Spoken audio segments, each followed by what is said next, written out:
Thank you for attending the January 6th, 2026 Hutchinson City Council meeting. The meeting is now in order. Please call roll. Richardson. Here. Garza. Here. Fast. Here. Magers. Here. Goss. Here. Pledge of allegiance. I pledge allegiance to the flag of the United States of America and to the republic for which it stands, one nation, under God, indivisible, with liberty and justice for all. Thank you. Victor Halfmoon from Legacy Bible Church will lead us in prayer. Let's pray. Father, we come before your throne of grace and lift this meeting, this gathering up to you tonight. We ask, Lord, that you would provide wisdom in abundance as these members and guests discuss the needs of the community. May your blessings, Lord, overflow and your will be accomplished in full. And Father, you alone know perfectly the needs of every person that's here tonight. And Lord, I lift them up before you and ask you to meet their needs and the needs of their families, whether they be spiritual, physical, relational, or financial. Give each one strength, comfort, encouragement. And we ask these things in Jesus' name, for no one comes to you except through him alone. Amen. Amen. Thank you. Next item, please. Enrico. You're up.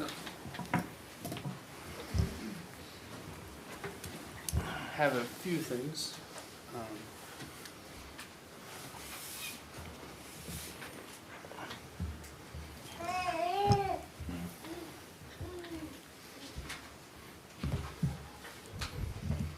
These are actually for you, John. I have an Emmy. What's it? That's actually what I thought it was too, but it's not. So if you want to come down, Take all your stuff. I'm gonna go ahead and take my stuff. yeah, just take all your stuff with you and your Emmy award while you're at it. Thanks. That's their way of saying see ya. Yeah, out.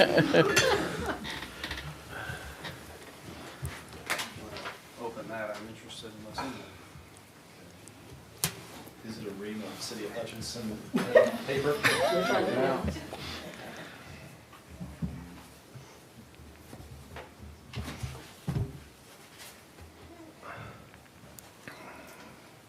Just another goodie for you. Oh, thank you very much. Yeah, so I do have a few words as well. John, I just want to say I appreciate all of your service to the city. It's a kind of a touching moment for me. It's kind of the changing of an era, if you will. It was you five that kind of brought me here and were the initial believers in me. And the relationship, you know, between the city manager and the council is a very unique relationship. And, you know, we problem solve together, talk often, wonder what are we doing, how do we solve this? And you develop friendships along the way. And so I'm very thankful that through this process that we have made a strong friendship with you, John. And so I look forward to continuing to see you in the community. You know, I just want to say thank you. Thank So, you. Yeah, I appreciate it. Thank you very much. I appreciate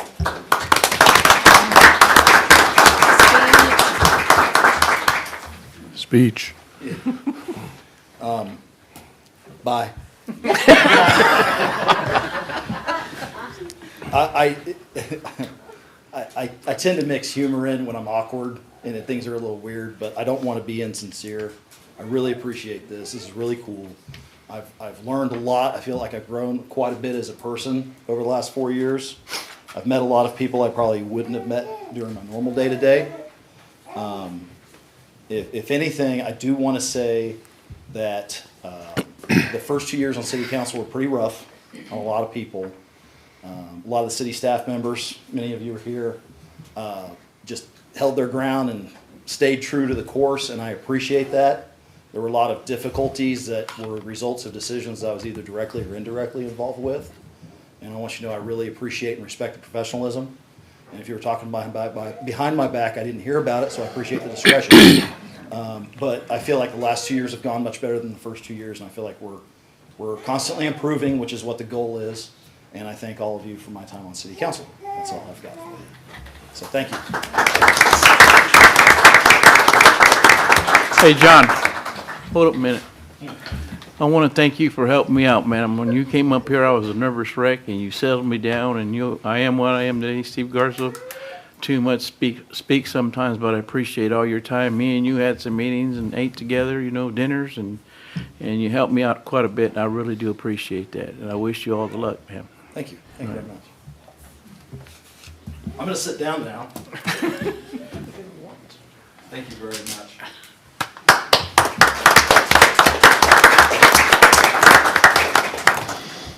Next item, please. Item number 4, administration of oath of office. Darren, if you could please come join Mary up the front. The other side. Raise your right hand. I state your name. I, Darren Truen, Do solemnly swear do solemnly swear that I will support the Constitution of the United States, that I will support the Constitution of the United States, the Constitution of the State of Kansas, the Constitution of the State of Kansas, and the ordinance of the City of Hutchinson, and the ordinances of the City of Hutchinson, and that I will faithfully perform the duties of council member and I will faithfully perform the duties of council member for the City of Hutchinson, so help me God. for the City of Hutchinson, so help me God. Thank you. Congratulations.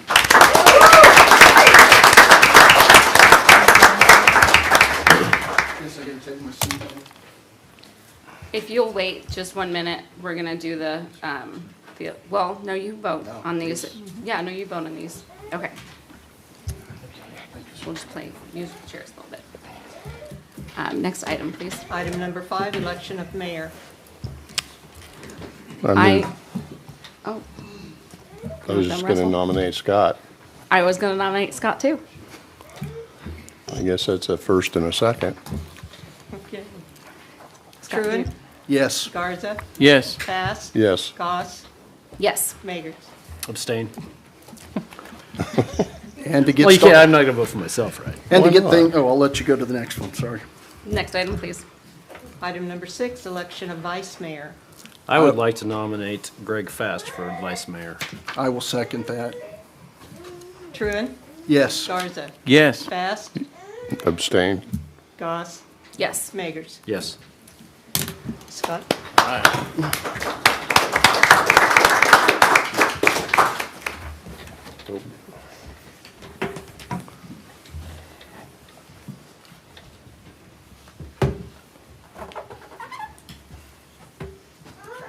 I state your name. I, Scott Meckers, Do solemnly swear do solemnly swear that I will support the Constitution of the United States, that I will support the Constitution of the United States, the Constitution of the State of the Kansas, Constitution of the State of Kansas, and the ordinances of the City of and the Hutchinson, ordinances of the City of Hutchinson, and that I will faithfully perform the duties of mayor and I will faithfully perform the duties of mayor for the City of Hutchinson, for the City of Hutchinson. so help me God. So help me God. Congratulations. Thank you. Greg?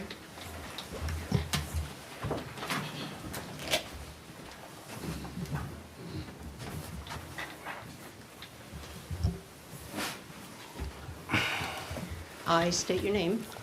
I, Greg Fast, Do solemnly swear do solemnly swear that I will support the Constitution of the United States, that I will support the Constitution of the United States, the Constitution of the State of Kansas, the Constitution of the State of Kansas, and the ordinances of the City of Hutchinson, and the ordinances of the City of Hutchinson, and that I will faithfully perform the duties of vice mayor and I will faithfully perform the duties of vice mayor for the City of Hutchinson, for the City of Hutchinson, so help me God. so help me God. Congratulations, Greg.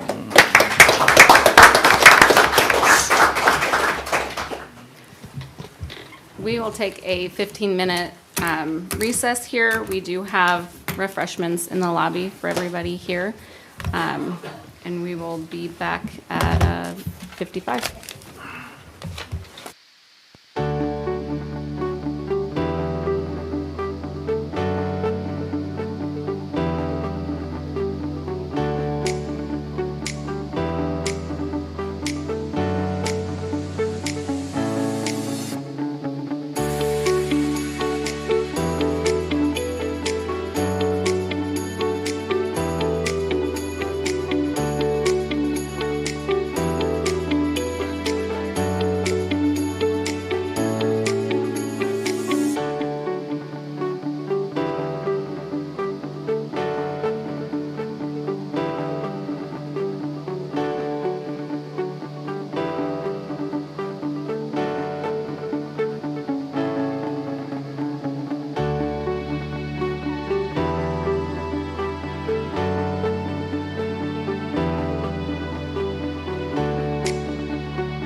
Call the meeting back to order. Mary, next item. Item number 7 is proclamations. We have none. Item number 9, petitions, remonstrances, and oral communications from the audience. This is the part of the meeting where the public can comment. Please limit your remarks to 5 minutes and to items not on the agenda. And audience members may address the items on the agenda when the item is discussed by City Council. Anyone have any public comments?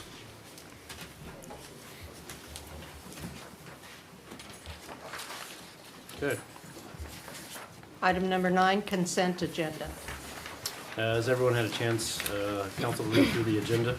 Yep. Yes. Any questions or comments? None here. None here. Nope. Looking for a motion. I move to approve the consent agenda and authorize the mayor to sign. Second. Truen, Yes. Garza, Yes. Fast, Yes. Goss, Yes. Magers. Yes. Item number 10, public hearing. Public hearing and resolution determining advisability of issuing taxable industrial revenue bonds on behalf of the Prairie Land Partners Project. Angela Richard, Director of Finance.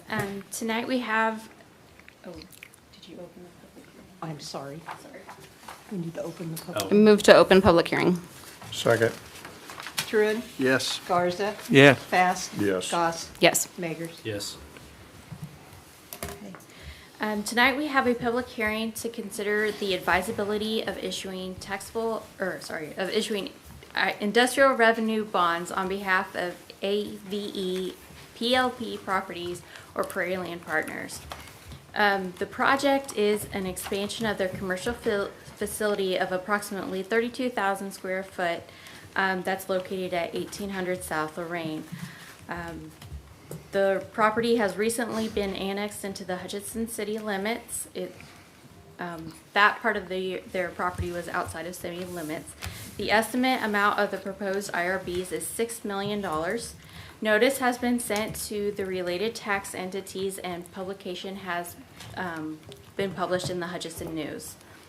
Also, as required, a cost-benefit analysis is included in your council packet. The ratio for the city of Hutchinson is 1.63. That means that anything greater than 1 means we will return a benefit more or greater than the cost of issuing the IRBs. With this, as normal with industrial revenue bonds, we will become the leaseholder, they will become the leasee. That means on property tax statements, the city of Hutchinson name will show up. At the time the revenue bonds are paid off, the property will be deeded back to Prairie Land Partners. The city is not responsible for any cost in issuing the IRBs, and we are not responsible for any debt payments or any of the expenses in the expansion of the property. We do have here Sarah with Gilmore and Bell, who has prepared the documents, and Randy with Prairie Land Partners, if you have any questions. In addition, they are asking for a 10-year property tax abatement. So I will stand for any questions and open it up to public comment. I have a question. The bottom of the staff report, the first page, the strategic alignment, it says aligns with G.1.5.C tourism. Is that a part of the current strategic plan that was just released? Or what is that? It's not necessarily with tourism, but just an economic driver. That was the closest place it aligned with our prior strategic plan. Okay. Yeah. So that hasn't been updated with the new strategic plan yet. Okay. That's great. I just pulled up the new one and I couldn't find that, like title or listing, so, Right. Thank you. Does council have any questions or comments? No. Okay, none. Anyone in the public would like to comment on this item? No? Okay. I move to close public hearing. Second. Truen, Yes. Garza, Yes. Fast, Yes. Goss, Yes. Magers. Yes. Next item.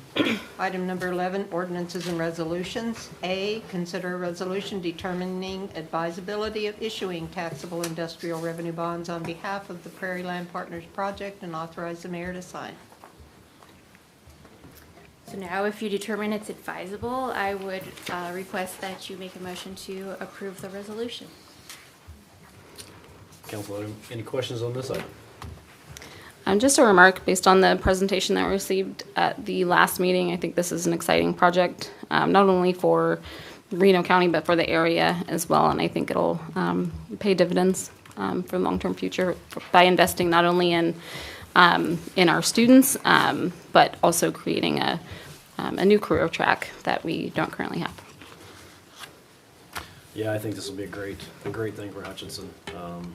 Prairie Land is willing to put this much investment into our community, and it's going to be a great benefit. So,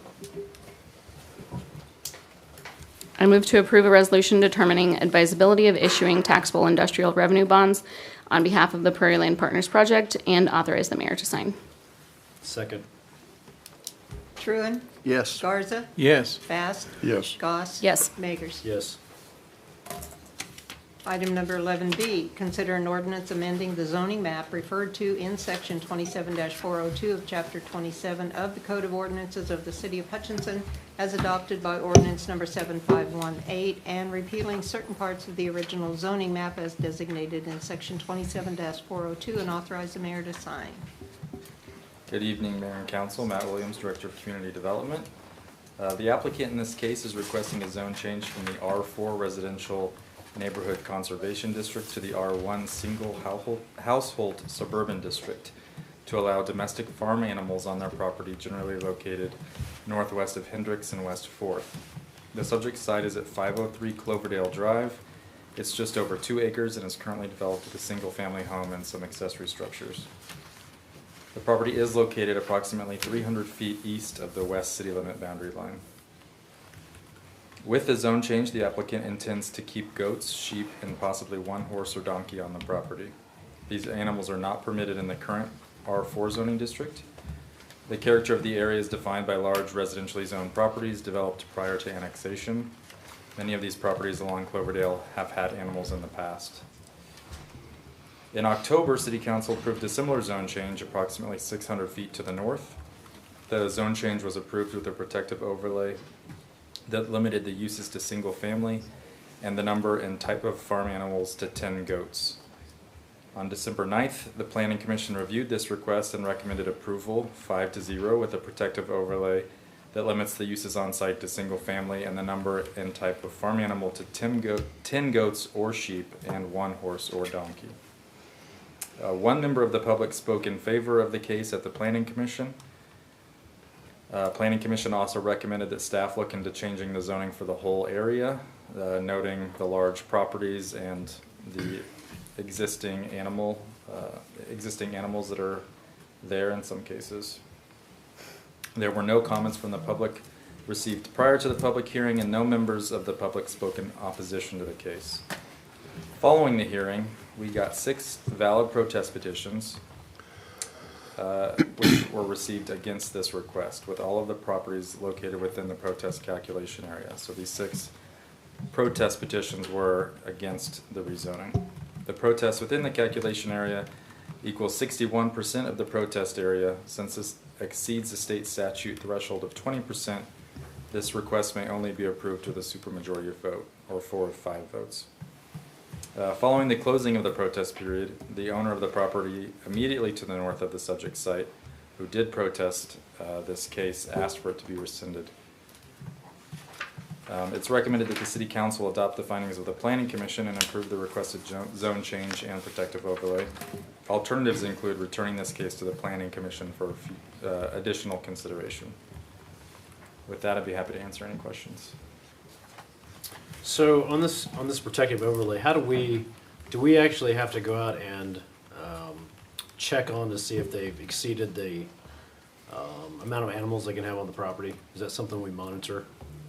It's something that right now with chickens or any properties that are allowed to have animals, there are certain thresholds for how many you can have. So without the protective overlay, it's limited to a certain number per acre. So, It would still be complaint driven though. yeah, it would be complaint driven. There's always going to be a number, and it's going to be complaint driven on. So it's how we nothing enforce we that. monitor, then it's basically if Correct. a neighbor calls in or whoever? Correct. Okay. So this would be 10 goats and or sheep, 1 horse or donkey. And I believe that the maximum on chickens was 21 chickens regardless of lot size, or for the largest lot size. So that would be the total. Well, and then you can have 4 dogs, which are regular in our code, or in our regular code. And then I don't remember how many cats you can have.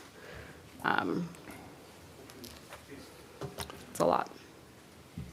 I have a question on, I know it's complaint driven, but what if somebody does not comply? What is the penalty? The penalty would be a zoning violation that we would send out letters, and that would eventually go to court if it was not remedied.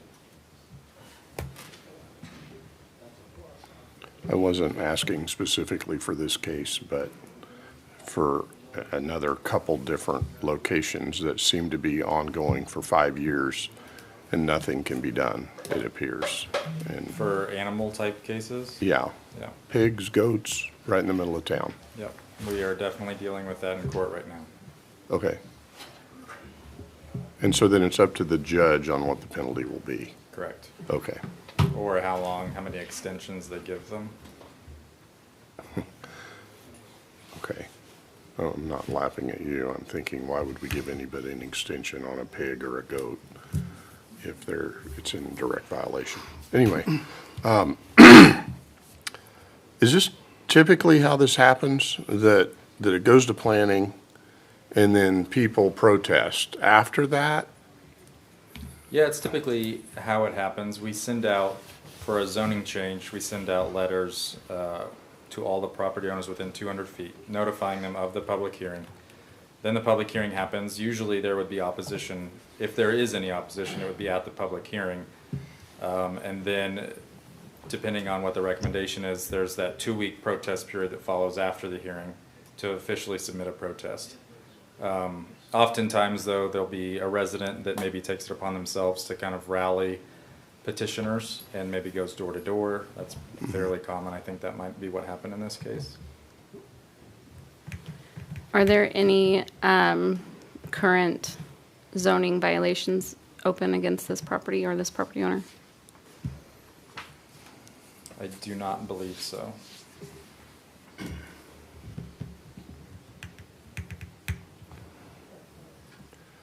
No, there had been one about a fence, but we've resolved that. And so in reading the, on page 301 of the agenda and reading the, is there a signature after the pictures? The unsigned letter, I assume it's from a group of neighbors. It sounds as if, and I drove by the property and did a Google Maps screenshots too. I didn't see any, I didn't notice a trailer in the back. Is that? The protest petitions came in signed, obviously. That letter was unsigned. I'm not sure who brought that in. Okay. I've read through the letter. I also looked at the photos that were attached. The photos do not appear to be the property in question. They appear to be Okay. a different They're, property. they're up the street. I recognize where they're I at. don't know if the comments relate to a different property or not. Now, you and I talked the other day. I think you told me your recommendation is probably send it back, let you work through it a little bit more. Planning Commission's recommendation is to approve it with the protective overlay, but an option you have is to send it back to Planning Commission. But that was before all these other complaints or people opposing it came in, right? Correct, yeah. Planning Commission doesn't know about, well, didn't have the complaints when they voted to approve. And you said that they were since rescinded or just one? One was requested to be rescinded, but because that was a request after the protest period, we can't remove the supermajority requirement. And it would still be above the 20% threshold from the state? I believe so. Yeah, it would put you at, regardless, it would put you at 5 out of, how many total? It looks like 6 properties protested. This would be the largest property that requested it to be rescinded. I haven't done the math on what that would bring the 61% down to, but it looks to me that it would still be over 20%. Regardless, the technicality is what was submitted upon that Correct. particular date. Do you know why that protest was rescinded? Or, yeah, It was explained that the person who signed the protest may have done it in anger for other reasons, not for the reasons that the zone changes for. In fact, they said that they wanted goats in the future and didn't want to limit the area to not have goats. How many of these protective overlays do we have in the city? Any idea? 2. We've got Just these? 2. Really? Okay. We just approved it at the end of the last Oh, year. we forgot about that. And that's to, if we didn't put the protective overlay on it, they would be able, if we rezoned to R1, they would be able to have more of all types of animals. So when we originally approved the one just up the street to the north, we kind of limited it on how many they could have.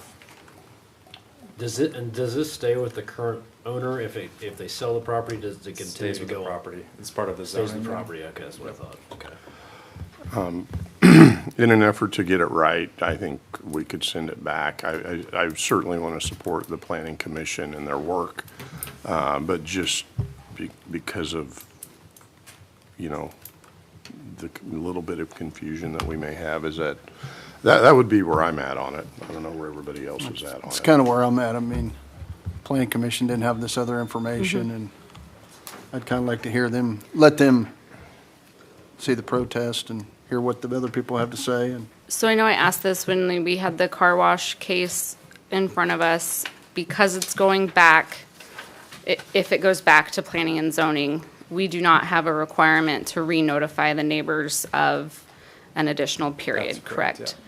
But it would behoove of us to go ahead and kind of repeat the process, not republish it necessarily, but to make contact with the neighbors again Yeah, we with a could letter. send letters again. We could do that. Okay. I would feel comfortable if we do send this back, knowing that we're going to re-notify the neighbors of an additional hearing. Yeah. So it sounds like a consensus, and we all want to send it back then. Or is that Yeah. Garza? Yes, I'll send it back. yes, Yeah, I agree. send it And there back. may be people here that want to speak. Does anybody in the audience like to speak on this? Yeah, I do. Okay. Just say your name and your address. My name's Ryan Ragoza. I'm 503 Cloverdale Drive. 501 and 503 are the properties that I'm trying to get rezoned. This letter that you guys received is 90% false. There's a man that's 2 houses down to the south of me that is opposed to everything that anybody does in the neighborhood, and he went around and talked to some of the more elderly people that he's been neighbors with for a long time, told them a bunch of lies and got them to sign this without them understanding what they were signing. The people to the north of me, which is the biggest percentage of land, if you look at the red marks of what you guys have, are my immediate neighbors there. We had some trouble about 8 months ago about a dog that they had that killed one of my chickens. And we had some words about it, so we had some tension there, and we hadn't talked to each other until this came. Well, when he went over there and talked to her, because this man, 2 houses down, got all these petitions, because you can see the petitions, they're all in the same handwriting.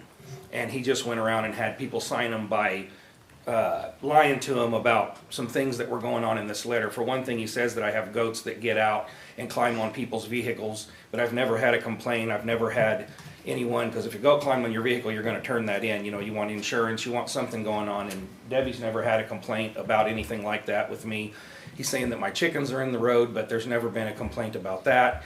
He's stating that I have a camper in my backyard that someone's living in. It's true, I do have a camper in my backyard, but it's just our camper. Nobody's living in there. My wife and I and my 17-year-old son live in our house. I started a business in this community. I founded a church in this community. I'm the pastor at Soul Winners Mission Church here in town as well.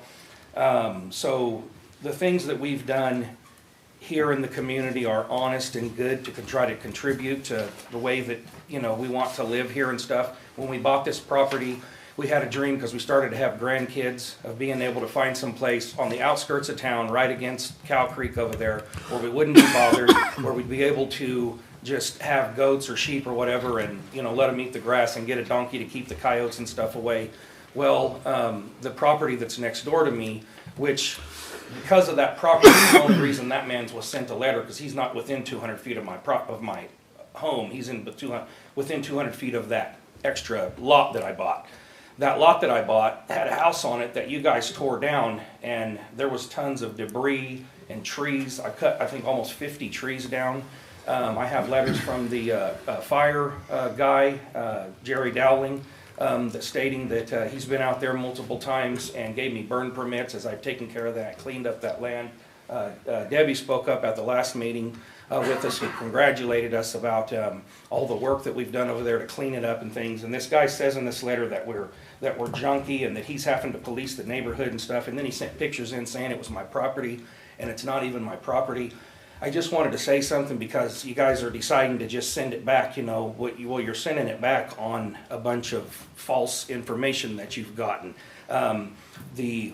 Of course, the person that came in and recanted their opposition to it, and then on the south of me, that person, and he was here a little bit ago, but his aunt is the one on the deed. She had a stroke, and she's very sick right now. That's why he left. But he came in and talked to the administrator before he left and said that they wanted to rescind that as well. So that's the people on both sides of me that are for it. Get this, the animal control lady lives directly across the street from me. So the truck's there all the time. So if we would have had any kind of animal complaints or any problems like this person is stating, animal control is right there, you know, and we have a wonderful relationship with them as well. So other than a couple of people that this guy fooled, that's the only complaints that you actually have, you know. And we've already been dealing with this for 2 months. It cost us $250 to make this application to do this. And this is just, it's taken a lot of time. And the zoning commission in the first place agreed with us that this never probably should have been zoned back to an R4 in the first place because of the rural feel of our community. When we came in before, and the last people north of us that got rezoned, we came in and spoke up for them because they were wanting to get their property rezoned because somebody turned them in for having goats. And we all, most of us in that neighborhood thought you could just have them. I didn't even know you couldn't. It didn't make sense because who gets all that land just to mow it, you know? And they keep the grass down. They're not, it's not like they're wild dogs or something. They're not, you know, vicious and biting kids or anything like that. So I wanted to jump up here and talk to you and ask you to reconsider sending it back. I think that if you send it back, it's just going to come back to you again and you're going to vote on it and we're going to get it because the neighbors aren't going to rally up and do this. It's just this one guy.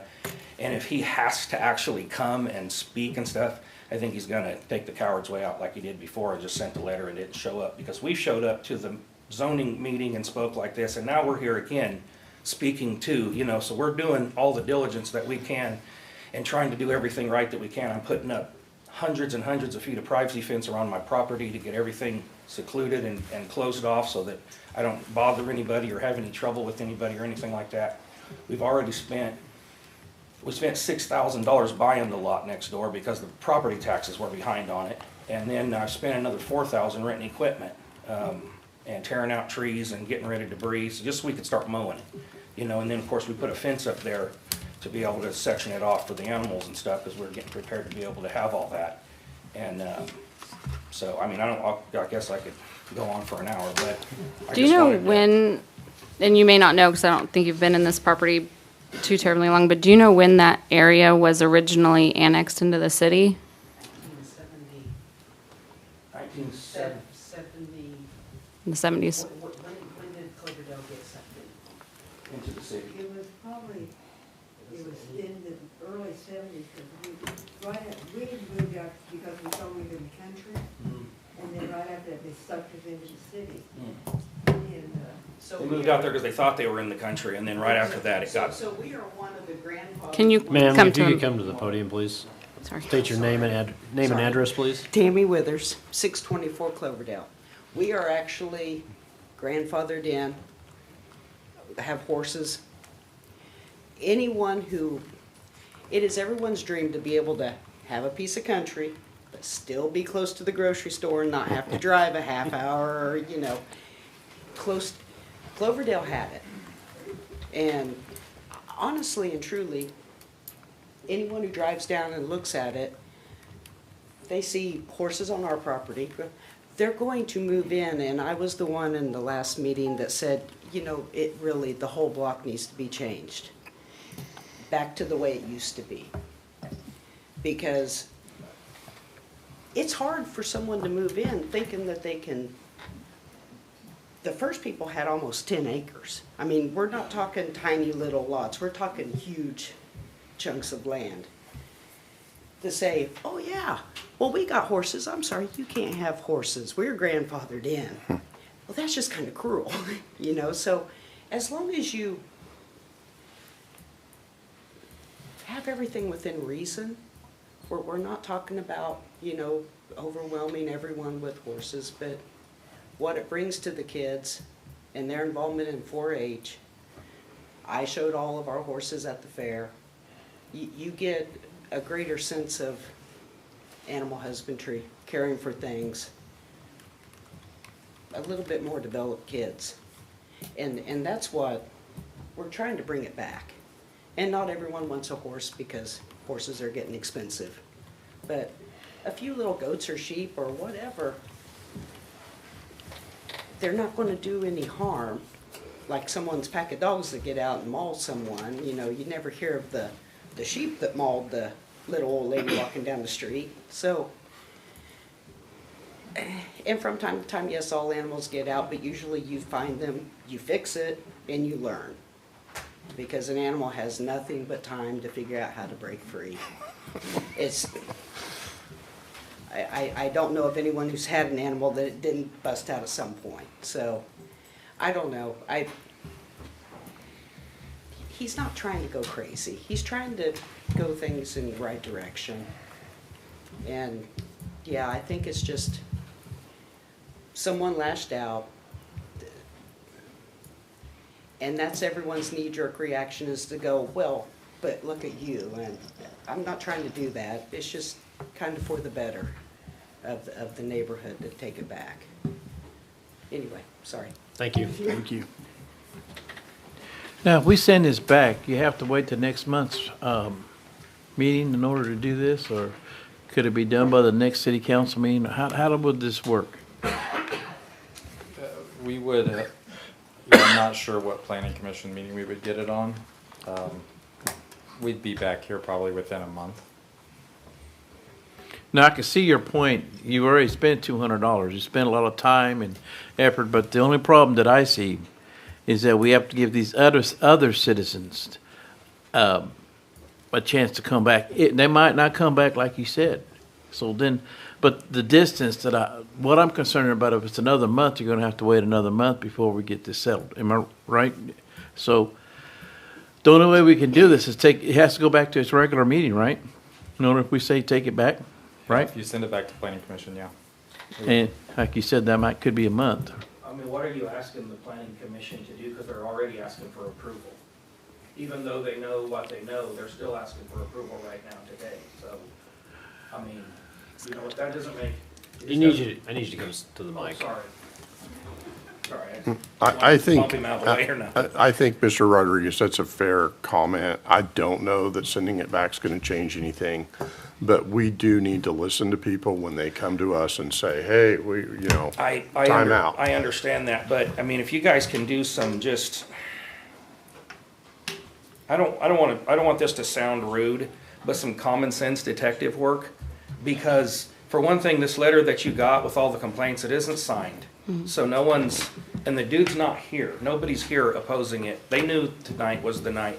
They knew that when we had the meeting before for the planning commission, that was the time to come and speak against it. They all got letters. I mean, you guys do your diligence of sending these letters to these people. How many opportunities do we need to give them so that they're not just sending a letter and then don't have to go and actually stand there and tell, you know, most of this is a lie. That's why I know the guy isn't gonna want to stand here and, you know, because he's going to be debunked about it, because there's too many witnesses and too much evidence that, that most of these things aren't true, you know, so I don't understand what you're asking the planning commission to do. Is it to like send an invite to this guy so that he can come and lodge his complaints? I mean, hasn't he already done that?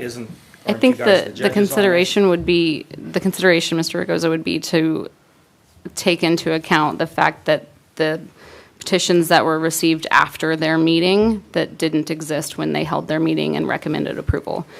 Honestly, after listening to you speak, and I do believe that an unsigned letter carries a lot less weight than if the gentleman had put his name on it, or if anybody had put their names on it. Or showed up. We don't have in the packet that we received, we don't have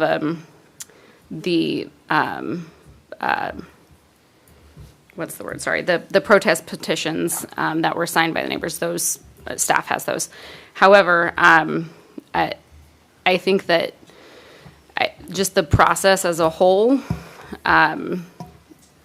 it's ripe for being taken advantage of in the exact regard that that you said, when you have people who, I don't know, kind of lack the agency to do their research and know the process.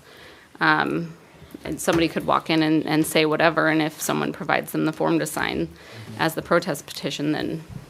Does our Constitution state that we're supposed to be able to face our accusers in the hearing, or is that just for a criminal? That's criminal. Yeah, it's criminal. Huh? That's criminal. That's just criminal? Yeah. So how many chickens do you have? How many chickens do I have? 24 or 25, something like that. How many dogs do you have? I got 2. Do you have cats? 2. 1 inside and 1 outside. Do you currently have a horse or a donkey? Nope. And how many goats or sheep do you currently 3. have? And I would assume that they're all vetted and cared for. And Oh, yeah. He lives as good as we do. And what type of fence do you currently have? What type Right now of I containment? have T-post with the little square, what's it called, welded fence. Okay.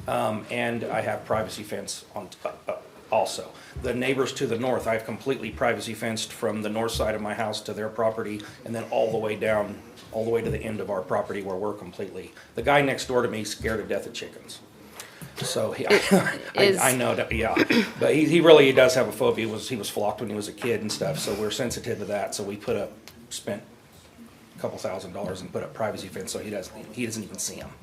So, I mean, we're trying to do everything right. You know, this is the first time in my life that I've been living somewhere where I wanted to work with the city and actually mess with you guys, because most of the talk of the town is keep the city out of it. As long as the city don't know, you can do what you want, you know, because as soon as they get in there, they're going to hit you with this code and this violation and make you do all. Everybody's scared to death to talk to you guys, and you know, this is this is kind of the I wasn't expecting this much back and forth, you know, to just be able to have a few goats, you know, and stuff. But I mean, you're the boss, you know, so I'm going to do whichever way the Lord leads your heart. But I'm just praying that you do the right thing. In my opinion, speaking to the council here, after hearing from Ms. Withers and Mr. Ragosa, I do believe that we should take the Planning and Zoning Commission's recommendation and approve it. I think that it is a totally different vibe out there than my neighborhood or any of our neighborhoods. It's not curbed and guttered. There's no sidewalks out there. It does feel very rural. And we're paying the same taxes as everybody else. Yeah. I think our house is taxed the highest in the whole neighborhood. So yeah. And not that this is a reward for the work that you've done on the lot next door, but I looked at that lot as well and the pictures of it previously, and that house was needed torn down, and it looks like you've done a lot of work over there, which is appreciated. You have anything else you'd like to? Nope, if that's it. I would like to actually see if there's anybody else in the audience that'd like to speak on this topic.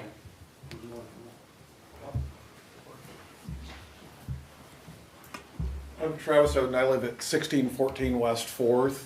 I own a 2-acre lot there that was within the letter zoning area. I received the letter. I was kind of, I guess, blind to the process. Basically, the way I comprehended the letter was if you're opposed to this, show up to the planning and zoning meeting. I'm very for it, so I didn't go to the meeting and speak out as a neighbor that owns, 2 acres right there. That supported, I would be supportive of the whole area being changed to allow that.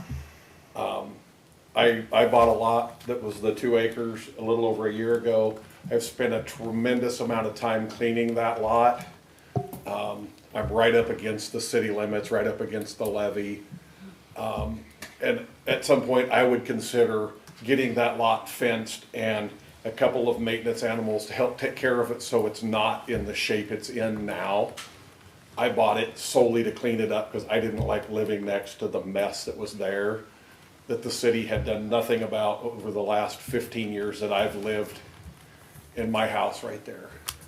So I think there's some, only mad people speak. People that are okay with it a lot of times, just like, okay, it's great, whatever. But I was not aware of the process to go and speak for it, only if you were opposed to it, or I would have been at that meeting supporting it. Thank you.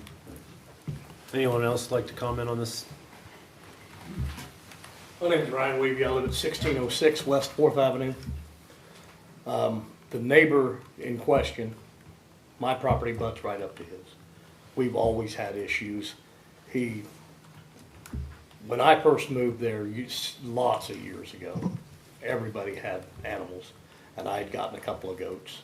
And of course, he turned it in, and I came to court several months in a row, and they made me get rid of my goats because they said I was in the city limits.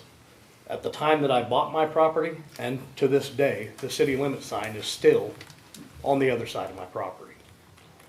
It never actually got moved once they annexed it all those years ago.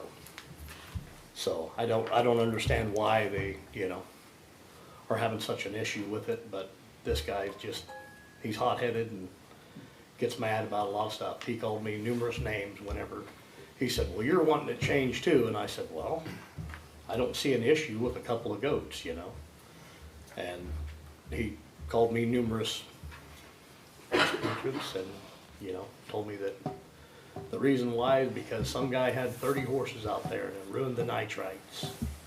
And I said, well, I don't know nothing about that. And he said, well, that's because you haven't lived here 30 years like me. And I said, you're right, I've only been here 23. So I guess you're right. I wasn't there when that guy had 30 horses on his 5 acres.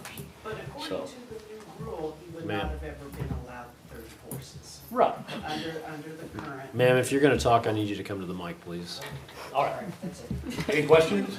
No. No. Thank you. After hearing this, I don't think sending it back's gonna change anything. I know it wouldn't, I don't think it would for me. Sounds like there's a whole lot more to the story. I'd be fine going forward. I don't want to be a problem for people in this town. And, the way Mr. Rodriguez said it, I think this is somebody angry. Ragosa, excuse me.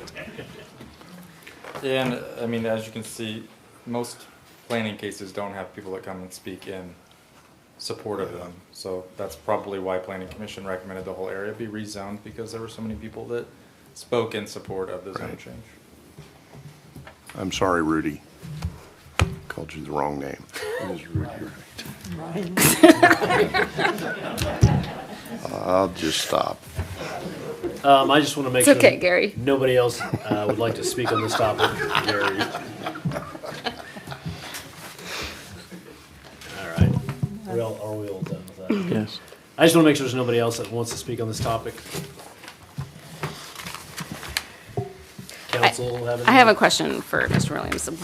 What would the process be if multiple neighbors in that area, because it does seem like west, between 17th and 4th, west of Hendricks, it was annexed all at the same time. I believe it doesn't have curbs and gutters. It is a very different feel, but yet it is R1. What would it be, or what would it take to do a mass rezone? The city has the ability to go in and rezone an area. What we probably would do would be hold a public meeting with that neighborhood, talk about it, what it would mean. I haven't been a part of a large rezoning like that, but I know you can send letters to people letting them know the zoning's changing and they can opt out of it if they don't want to. Or it can go through. I'd be working with Paul Brown on that, so I know it's possible. I was just curious. It may be something that we want to consider, and that would be those two guys down there, so. No, I think that's some good information. I mean, we hadn't had any opposition at this meeting to actually, so I've kind of changed my mind a little bit too. I do appreciate everyone speaking on this matter. I would say we go ahead and, I guess, look for a motion on that, unless council has any more comments. Nope. No. I will read the motion. I move to approve an ordinance amending the zoning map referred to in section 27-402 of chapter 27 of the Code of Ordinances of the City of Hutchinson as adopted by ordinance number 7518 and repealing certain parts of the original zoning map as designated in section 27-402 and authorize the mayor to sign. I'll second that. Truen, Yes. Garza, Yes. Bast. Yes. Goss, Yes. Magers. Yes. Next item, Item number 13A, new business. 12. Yeah, sorry. New business, A, floodplain map update.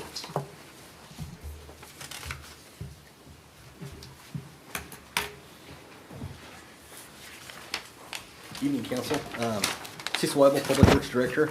Apologize, you get leftovers. Evan was supposed to come do this, and he's a much better expert at it, but he's out sick tonight, so he has called in the pitch hitters. So just wanted to kind of give you an update on what's going on with the floodplain map. City of Hutch staff, along with 2 consulting firms, have been working with the Kansas Division of Water to when the floodplain map came out, and we wanted to look at that and see if there's anything we could do. So working with them and doing through a lot of meetings, talks. We had a question and answer period. We were able to go through and kind of tear into the data that they presented at that first map that was given to us. I think historically, as Evan put it, the tomato splash on the map because it was all in red. But through that meetings and stuff, there was a lot of things that their mapping was, and they admitted to that there was questions, that they didn't have boots on the ground to ask, and that's why they go through this process.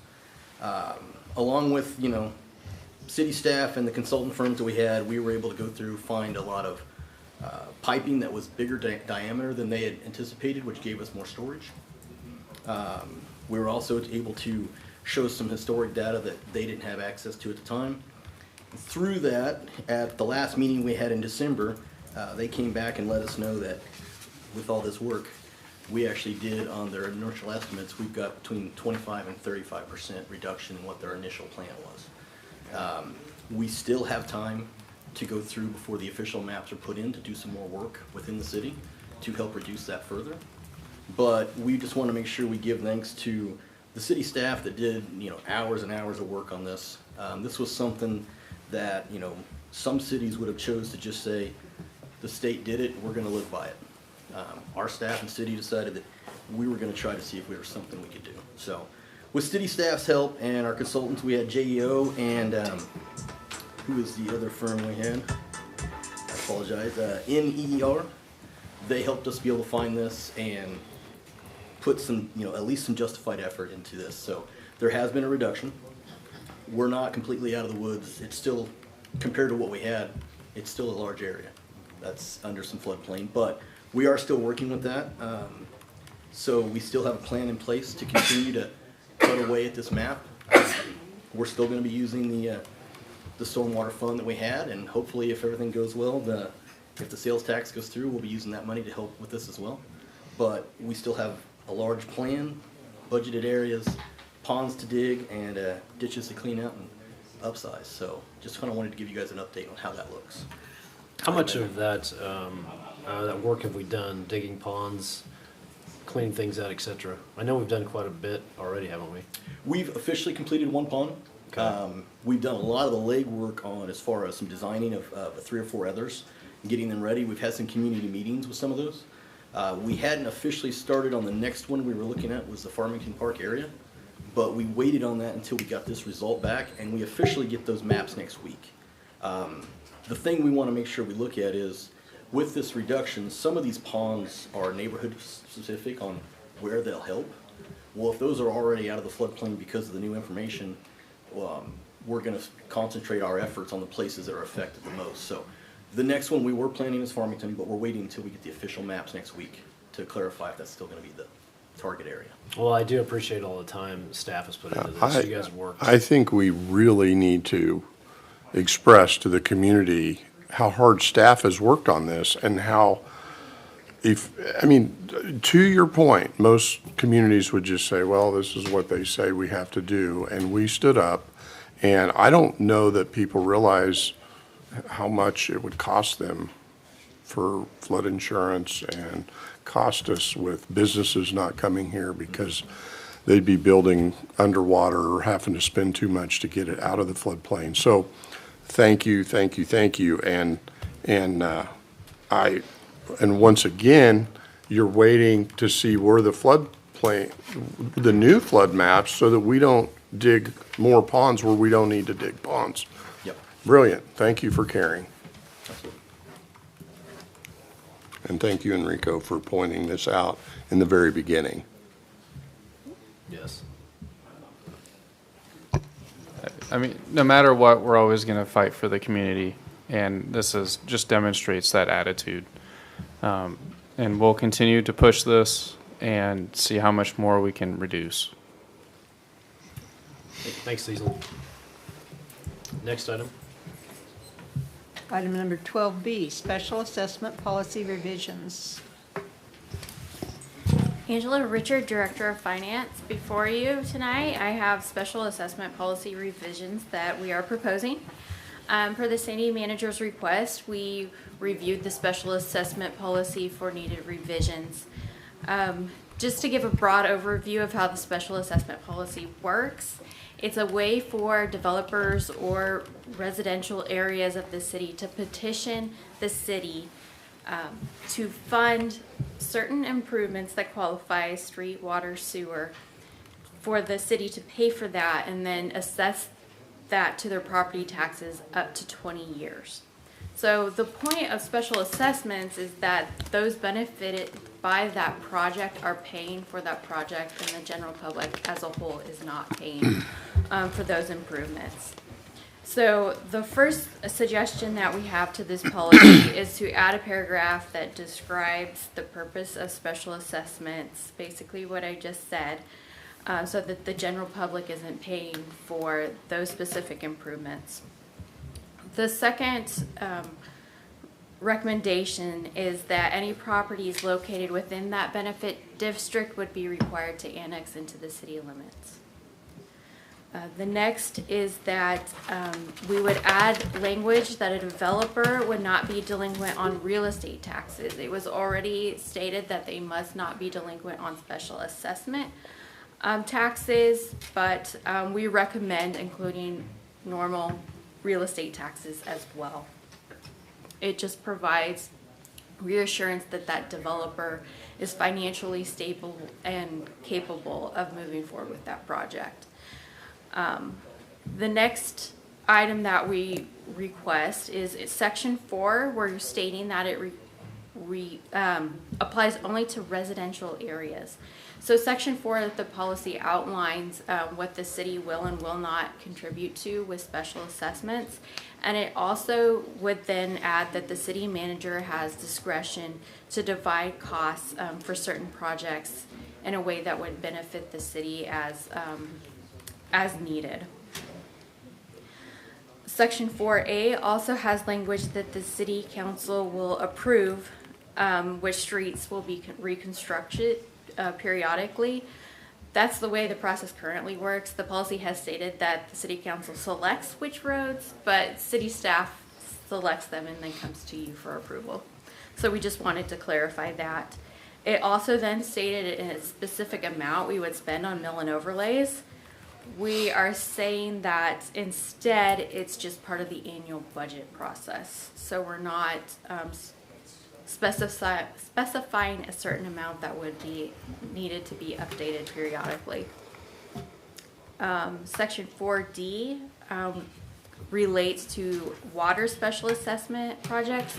In the past, we would contribute up to $100,000 for water special assessment projects each year. First come, first serve. This tweaks that so that we're proposing that the city put $100,000 per year into a special project up to $500,000. So the fund can grow up to $500,000. Then each project can use up to $250,000 of that. So we could do up to 2 projects a year if we had that fully funded, and then we would just continue to accrue those funds. This way we are still providing some incentive for water special assessments, and it does update the amount that we are contributing. The next is that it includes language in the special assessment policy that petitions must go along with the final plating process. This is reference to code section 9-404. That code refers to special assessment, so it's just cleaning up language. And then the final suggested recommendation is that the city manager and council can deviate from this policy if they decide it's in the best interest for the city. This would give leeway in cases of any corporations that are being proposed to recruit businesses. After this was published, though, we did have some final thoughts. We stayed in here that bridges would be paid for by the city up to 100%. And after looking at other cities, this isn't the case. It's something that they treat along with streets, and if it only benefits that certain development area, then it could be part of the special assessment process. So we would recommend changing that verbiage to allow us to designate how much the city wants to contribute to bridges, especially in those cases where it only benefits a certain district. And then another recommendation was brought up that if we want to upsize a sidewalk to a walking trail or a pedestrian trail, that the city would help contribute to that cost difference, especially if that aligned with our master plans for trails. So I was seeing for any questions that you have may have regarding this.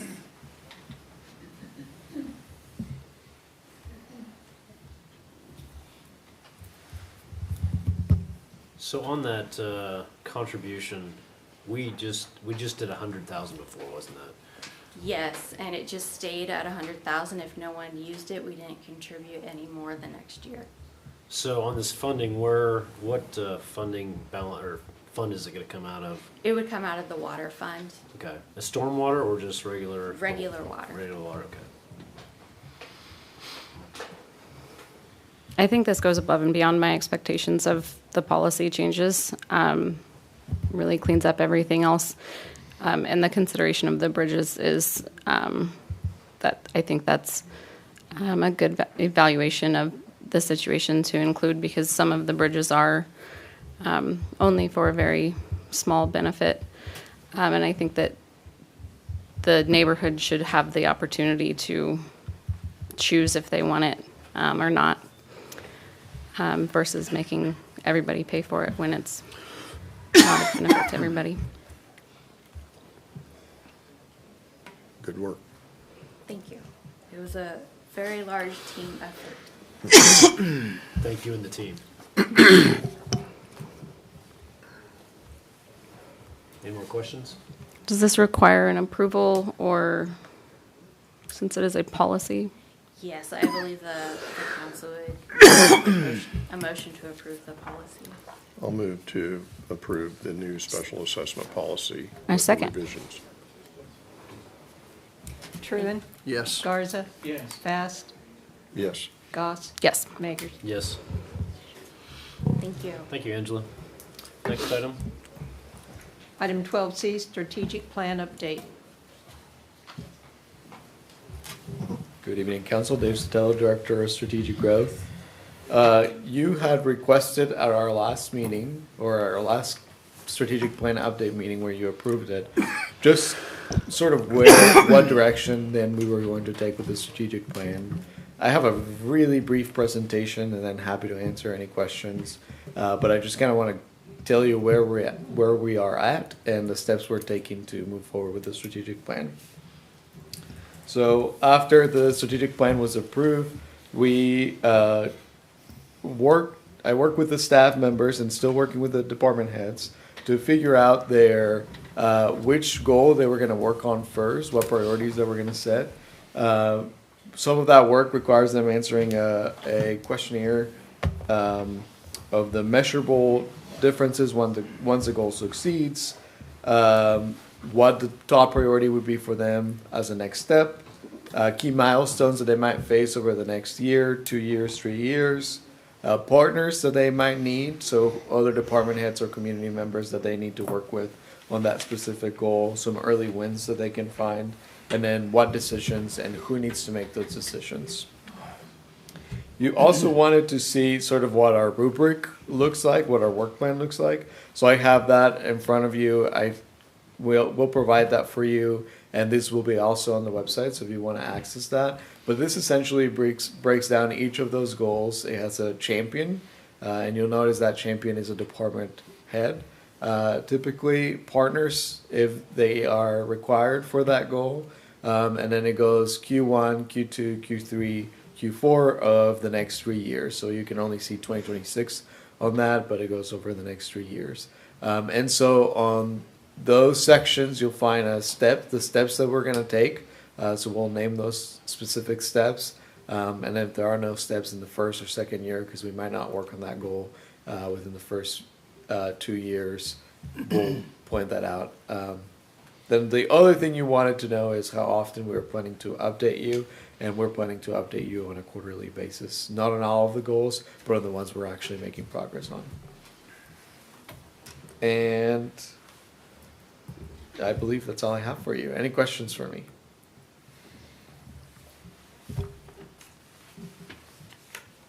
I think that answers all of the questions that I had. Okay. That caught you off guard last meeting, so thank you. That was very cohesive, and that sounds like a great way to not only monitor and track, but to keep everybody kind of on the same page. Okay, awesome. Thank you, Dave. This is a great thing. I think it's a great investment in our staff. I like to see what you guys are doing with it, because at first I was kind of a little bit apprehensive improving it, but now that you guys see the progress going, I really like what we're doing with that. All right, great. Thank you, Councilman. Thank you. Next item. Item 13, report of officials. A, council. Well, we might as well keep the trend going. I knew you were going to do that to me. That's fine. Okay, on December 20th, I had my first meeting at the zoo. I had about 20 people there. It was turned out really well. We had some good talks. I'm going to plan on doing this every other month, so hopefully in February I'll do it again. If you're out there, come to my meetings. We have a good time. We have coffee and donuts, and it's really good. We have a lot of good talks. I'd like to welcome officially Mr. Truman to the thing. I think you're going to do good for us. Thank you, sir. So, other than that, I think that's all I have today. Thank you. Stacy? Is Cecil still here?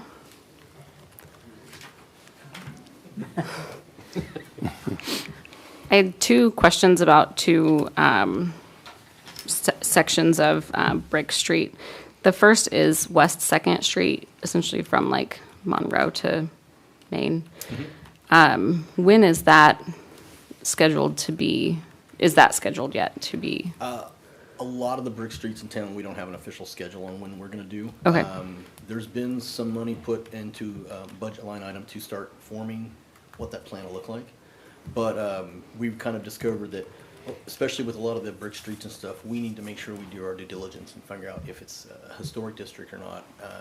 Work with Matt's crew and make sure how that affects it, so what we can and can't do. But we don't want to lose the brick streets, but they are quite expensive to bring back to new standard. It is ultimately cheaper to pave over them, but we want to make sure we're doing that in the right order. So right now, there's not a plan, but we are currently working on building a plan. Okay. I think that was the answer we had a few months ago, and that's totally fine. I just didn't know if there was a plan yet, but that street in particular, I get complaints on, and I don't enjoy driving on it either. That was the only streets question that I had. The other one is, I would like to hear Mayor Meggers an update regarding the Plum Creek Housing Division at some time in the next couple of weeks.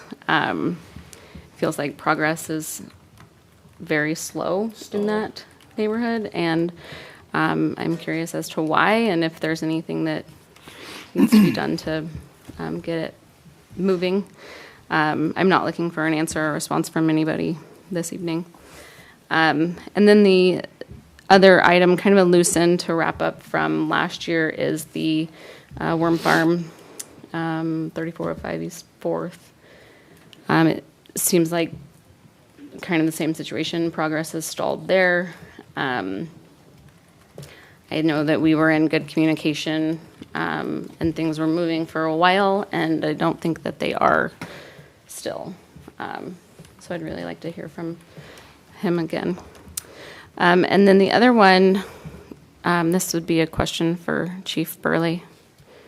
He's out, Gavin. I have a question for you, Chief.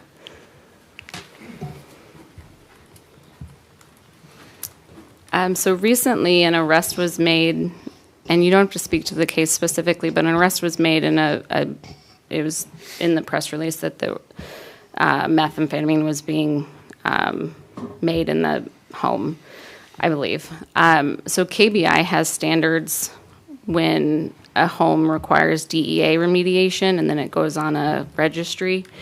Hutch doesn't have any homes that are, or properties that are listed on that registry. Can you speak to that, or could you come back and speak on that soon as to why, if like we aren't meeting or do they not meet a certain DEA threshold for remediation, or is there something else that we're doing?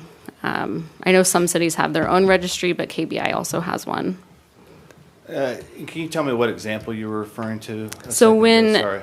That's okay, when it covers other drugs, but meth is specifically mentioned.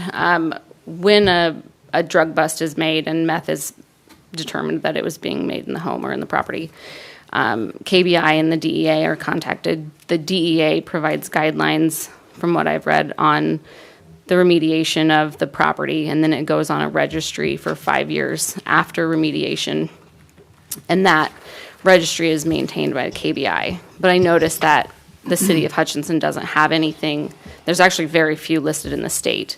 But I know that we have homes that, just from reading the news and y'all's press releases, that like drug busts have been made and whatnot, but they're not on the registry. So I didn't know what the disconnect was. Yeah, I don't think that we would actually have any homes. We just recently had one home that was manufacturing, so I could see that going on the list here in the very near future. But we haven't had any other manufacturing cases here in the city for quite some time. Okay. So your standard packaging of drugs or handling of drugs or distribution of drugs, that won't get you on that DEA remediation list. It's more for the manufacturing because of the chemicals involved. And it usually has the cooking of chemicals, and then those chemicals get in the air, then they get in the paint, carpet, and so forth, and that's when that remediation would take effect. But yeah, I believe we've had one just recently, and before that, it's been quite a while since we've had that. So you probably wouldn't see any on that remediation. Is this a list that you're always on then? If 5 years. Well, I think it's going to depend on how they're manufacturing it. Yeah. There's multiple ways to manufacture it, and like Chief Burris said, thank goodness we haven't had one in a long time, because that used to be a nightmare when you'd open up a trunk and there was a meth lab in the back. And well, and that's good. So would you say that manufacturing is down, or? Yeah, it's not common at all anymore, at least here in the city of Hutchinson. Okay. Yeah, it was running rampant for quite a while, probably back in the earlier 2000s with the manufacturing of meth, but that just doesn't occur anymore. At least it's not manufactured to the way it was back then. Okay. That involved a lot more chemicals and a lot more processing. So, And I think probably the KBI would probably report that if it was that bad a situation. yeah, they're required to do so. Yeah, Correct. and that's why they call the KBI in, is Yeah. specialty in handling it, and, because I doubt, we don't have anybody anymore that's certified, do we? No, not for this particular kind that was being manufactured on this day. Okay. That was all I had.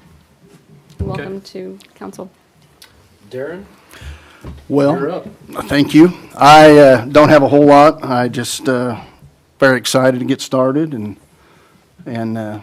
excited to work with y'all. And I did go to Mr. Garza's meeting, and very, very good meeting and very informative. And still like to get a whole lot more people to show up. I'd like to get more people to show up to council meeting, but we've got quite a few tonight, and very pleased. Not it. I've actually just got sworn in tonight. I've had a few phone calls and got some meetings set up and already getting busy, so I'm very excited, and thank you. Mr. Fast? Along those lines, with meetings and communication from the city out to the public is invited to a meeting on an update with the Woody Seat Freeway, and it'll be right before it opens. We'll probably open it at the end of January, the way I understand it. The meeting will be January 13th at 5:30 PM at Avenue A Grade School, right near the new roundabout. We're just going to show what's going to happen with some of the landscaping and those things. I know that city staff will be there. Hopefully Evan can be there. I know Cecil's going to be there, and I know Justin will be there.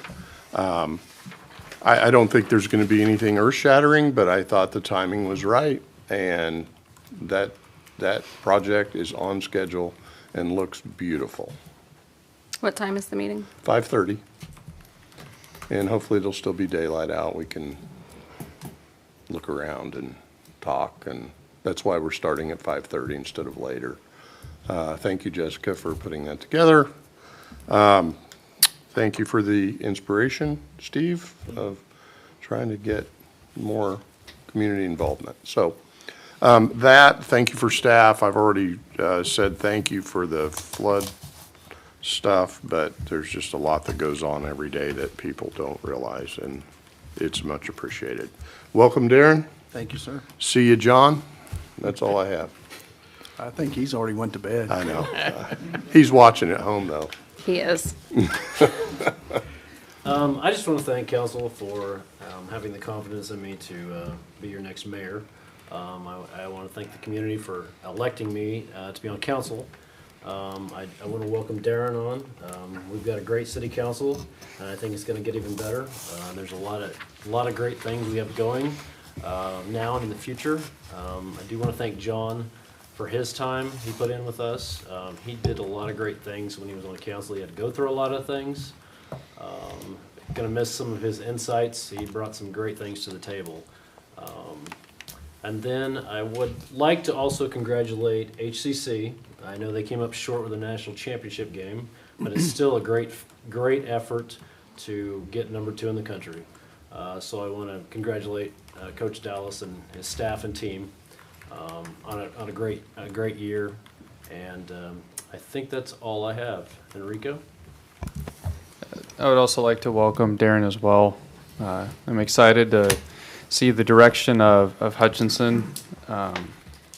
And just a few items. The Senior Citizen Low Income Utility Billing Assistance Program, the new program that's been created, should be accepting of applications by the end of this week. So that's big. That's something we've been working on for quite some time. And I'm sure there'll probably be a little bit of bugs, so just be patient with us as we kind of troubleshoot this. But it is a new program, and hopefully we'll get some educational material out on our social media pages. next council meeting, just to put this on your radars, I would like for us to kind of go through in the event the sales tax were to fail, and kind of run through some of those scenarios on things that you would like for us to focus on, service level reduction type of scenarios. As staff, we do have items prepared to mention that here's something we're thinking of in the event that it were to fail. The idea is not to cause a doomsday scenario or cause people to panic, but more than it is like we really need to be thinking about this sooner, because March is going to be here before we know it.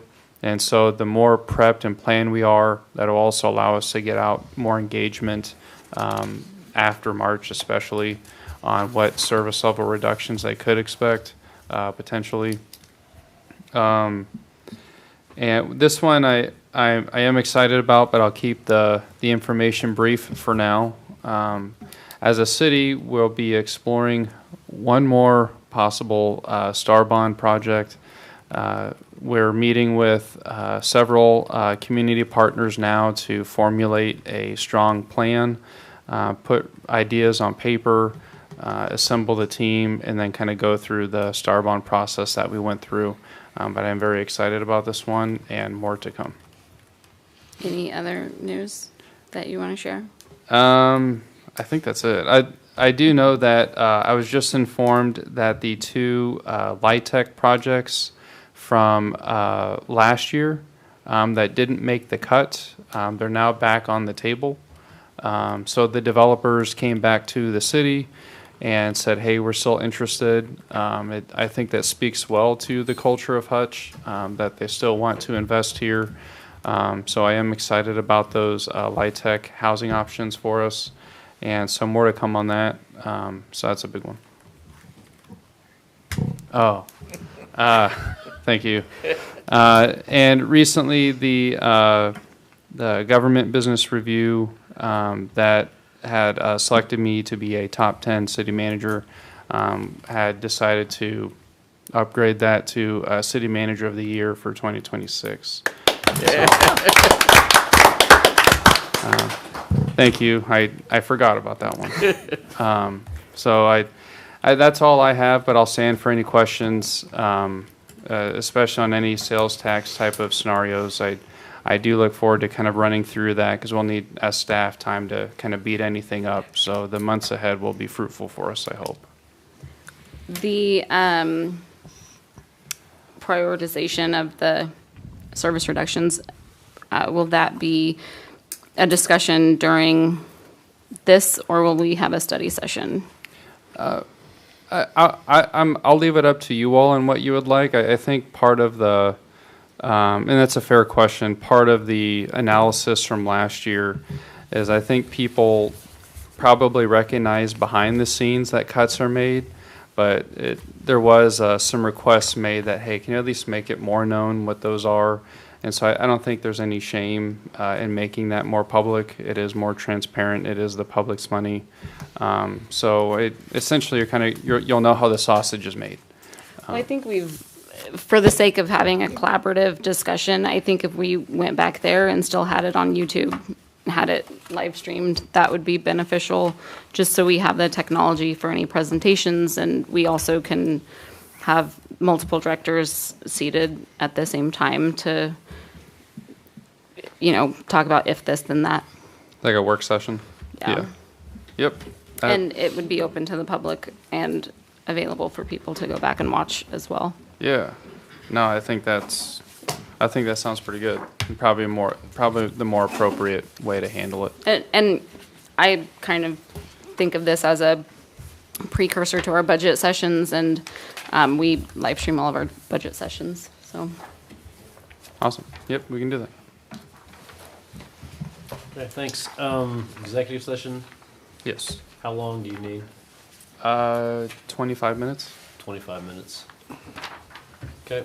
Let's see, that would make it 7:35. I'd make a motion to recess into executive session pursuant to the consultation with an attorney for the public body or agency which should be deemed as privileged in the attorney-client relationship exemption, KSA 75-4319B2, in order to discuss legal responsibilities to other governmental units. The open meeting to resume City Council chambers at 7:35 p.m. Second. Truen. Yes. Garza. Yes. Bass. Yes. Goss. Yes. Makers. Yes.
So where do your tax dollars really go? Let's break it down with a single dollar. First, here's the truth. The city of Hutchinson only gets about 25 cents of every property tax dollar you pay. Sales tax? We get just 1.4% of purchases made in the city. So no, we're not swimming in cash. But here's how we stretch every dollar we do get. 44 cents goes to public safety, police, fire, and emergency services. That's nearly half of your dollar keeping Hutch safe. 15 cents for parks and facilities, mowed grass, sports facilities, pools and splash pads, walking trails, and clean public restrooms. 15 cents covers capital improvements and bond payments, roads, major repairs, and the debt we've taken on to build what matters. 10 cents goes to public works and engineering, water, sewer, storm drains, and street maintenance. 9 cents runs the core admin team, IT, finance, HR, the city attorney, keeping everything moving behind the scenes. 5 cents for economic development, bringing new jobs and opportunities. 1.5 cents for code enforcement, making sure buildings are safe. 1 cent for planning and development, guiding future growth. And just 1/10 of a cent for arts and culture. Yep, 1/10. We listen to residents, we crunch the numbers, and we focus on real needs, not fluff. We treat every cent like it counts, because it does. That's the City of Hutch budget in action. Smart, transparent, focused on what matters.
there a motion to adjourn? I'll make a motion to adjourn. Second. Truen, Yes. Garza, Yes. I'm sorry, Fast, No. Goss, Yes. Meggers. Yes. I just want to always see if it makes the consent agenda.